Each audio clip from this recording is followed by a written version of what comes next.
নির্বাচনের সময় রাজনীতির ভাষা বদলে যায়। শুধু বক্তৃতা বা প্রতিশ্রুতির মধ্যে সীমাবদ্ধ থাকে না, বরং জীবনের ছোট ছোট মুহূর্তের মধ্যেও ঢুকে পড়ে। প্রার্থীদের আচরণ, চলাফেরা, এমনকি তাদের কেনাকাটার ধরনও তখন এক ধরনের বার্তা বহন করে। এই বার্তা কখনো সরাসরি রাজনৈতিক, কখনো সাংস্কৃতিক, আবার কখনো আবেগের সঙ্গে জড়িত। ফলে ভোটের আবহে একটি সাধারণ বাজার সফরও হয়ে উঠতে পারে গভীর রাজনৈতিক তাৎপর্যপূর্ণ ঘটনা। এই প্রেক্ষাপটে চুঁচুড়ার তৃণমূল কংগ্রেস প্রার্থী দেবাংশু ভট্টাচার্যের ব্যান্ডেল চক বাজার সফর একটি বিশেষ দৃষ্টান্ত হিসেবে সামনে এসেছে।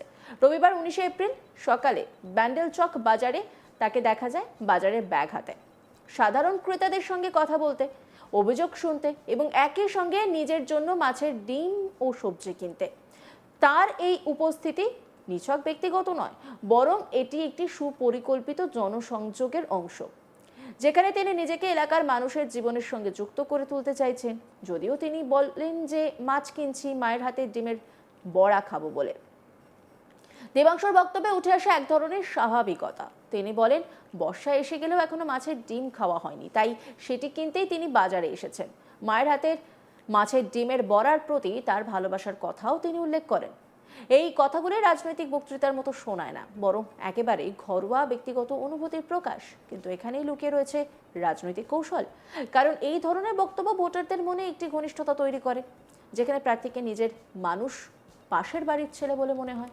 কি বলছেন দেবাংশু ভট্টাচার্য, শুনুন। বাজারটাও দেখতে আসা, ঐতিহাসিক বাজার এখানকার, মানুষের সাথে জনসংযোগও হলো। প্লাস এইবার বর্ষাকালে এখন অবধি মাছের ডিম খাওয়া হয়নি, মাছের ডিম কেনার জন্য আসা।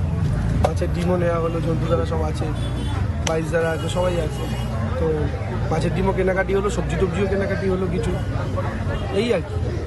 মানে কি আগামী দিনের জন্য বাজারটাও কি চিনে রাখা হলো ঠিকঠাক? এখান থেকেই তো বাজার করতে হবে, ঠিক আছে। বাড়ি এখানে থাকা, এখানে বাজারঘাট সবই তো এখানকারই হবে। একটা রেসিপি বলছিলে কোথাও, একটা মাছের বড়া, ডিম দিয়ে কিছু বড়া, ওইটা ভালো লাগে। ওই মাছের বড়াটা পেঁয়াজ দিয়ে প্রিপারেশন করে যে বড়াটা হয় মাছের ডিমের, অসাধারণ লাগে খেতে। মা খুব ভালো বানায় আমার। প্লাস হচ্ছে বড়ি, একটা বড়ি সেদ্ধ বলে একটা আইটেম হয়।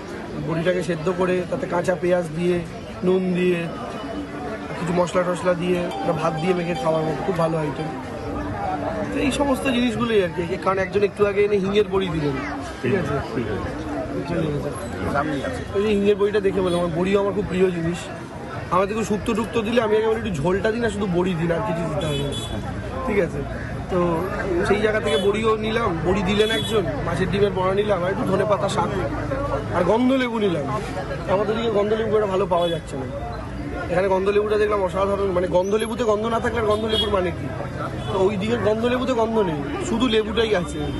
এইখানে দেখলাম অসাধারণ গন্ধলেবু, সেগুলোও নিলাম। এই ঘটনাকে বিশ্লেষণ করলে বোঝা যায় বর্তমান সময়ে রাজনৈতিক প্রচার অনেকটাই লাইফস্টাইলের, পলিটিক্সের দিকে ঝুঁকছে। অর্থাৎ প্রার্থীরা নিজেদের জীবনযাত্রার মধ্যে দিয়ে একটি নির্দিষ্ট ইমেজ তৈরি করতে চাইছেন। বাজার করা, ট্রেনে চড়া, মন্দিরে পুজো দেওয়া, সবই সেই ইমেজ তৈরির অংশ। এতে ভোটারদের সঙ্গে একটি আবেগগত সংযোগ তৈরি হয়, যা অনেক সময় প্রচলিত রাজনৈতিক বক্তব্যের থেকেও বেশি কার্যকর। তবে এই ঘনিষ্ঠতার মধ্যে একটি প্রশ্ন লুকিয়ে থাকে, এই উপস্থিতি কতটা স্থায়ী? নির্বাচনের পরে কি এই একই প্রার্থীকে একইভাবে বাজারে দেখা যাবে? দেবাংশু নিজেই বলছেন ভবিষ্যতে এখানে থাকতেই হবে, তাই এই বাজার থেকেই বাজার করতে হবে। এই বক্তব্যে একটি প্রতিশ্রুতি রয়েছে, কিন্তু বাস্তবতা নির্ভর করবে নির্বাচনের ফলাফল এবং রাজনৈতিক পরিস্থিতির উপর। দেবাংশুর বক্তব্যে বিজেপির বিরুদ্ধে যে সমালোচনা উঠে এসেছে সেটিও এই ঘটনার একটি গুরুত্বপূর্ণ দিক। তিনি দাবি করছেন বিজেপি এখন মাছ নিয়ে প্রচার করছে, কারণ তারা বাংলার খাদ্য সংস্কৃতির সঙ্গে নিজেদের মানিয়ে নিতে চাইছে। তার মতে, যে বিষয়ের প্রতি একটি দল অসৎ, সেই বিষয়কেই তারা বেশি করে প্রচার করে। এই বক্তব্যের মাধ্যমে তিনি একটি বৃহত্তর সাংস্কৃতিক বিতর্ককে সামনে এনেছেন, বাংলার খাদ্যাভ্যাস বনাম রাজনৈতিক মতাদর্শ।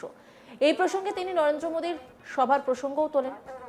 তার দাবি, আগে মোদীর সভায় মন্দিরের ছবি বা নির্দিষ্ট সাংস্কৃতিক প্রতীক দেখা যেত না, কিন্তু এখন সেগুলি ব্যবহার করা হচ্ছে। একইভাবে জয় শ্রীরাম স্লোগানের পাশাপাশি জয় মা কালী বা জয় মা দুর্গা উচ্চারণের পরিবর্তনকেও তিনি রাজনৈতিক কৌশল হিসেবে ব্যাখ্যা করেছেন।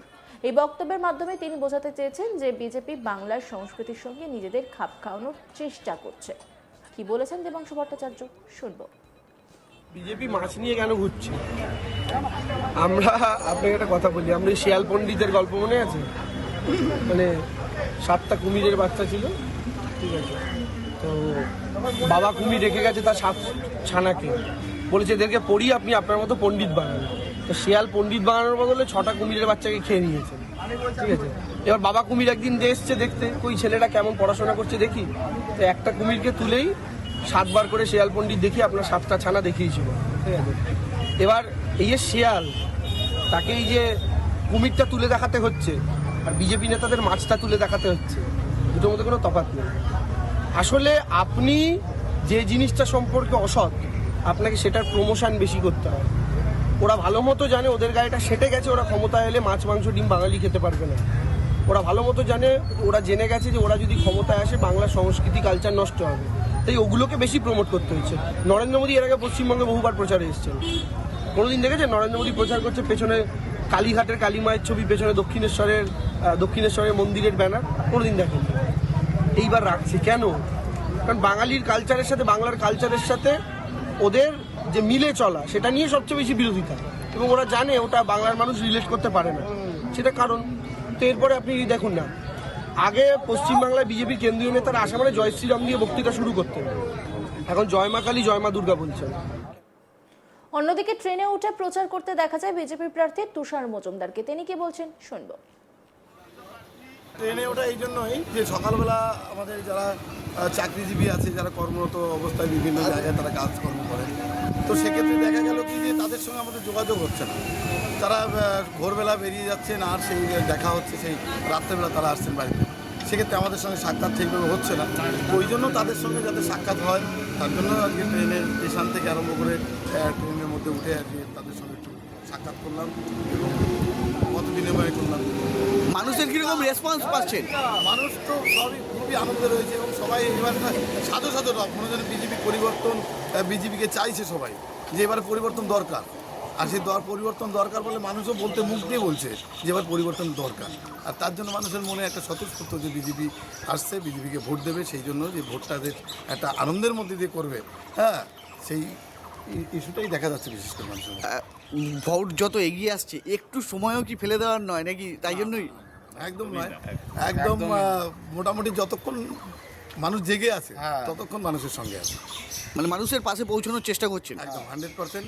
মানুষকে কোথায় পাওয়া যায় সেইভাবেই তো দেখুন, ভোটটা অ্যাকচুয়ালি সবার সঙ্গে জনসংযোগ, তো জনসংযোগ যতটা বাড়ানো যায় ততটাই তো ভালো, আর সেক্ষেত্রে ভালো হবে। কি মনে হচ্ছে এবার রেজাল্ট কি হতে পারে? পাণ্ডু বিধানসভা জয়ী হচ্ছে। ভারত মাতা কি, ভারত মাতা কি। সবাই বলছে, জনতার আর্তনাদ, সবাই বলছে বিজেপি আসবে। অন্যান্য খবরের আপডেটের জন্য অবশ্যই নজর রাখুন আজ তাক বাংলার ইউটিউব স্ট্রিমিংয়ে। লাইক, কমেন্ট, শেয়ার এবং সাবস্ক্রাইব করতে ভুলবেন না।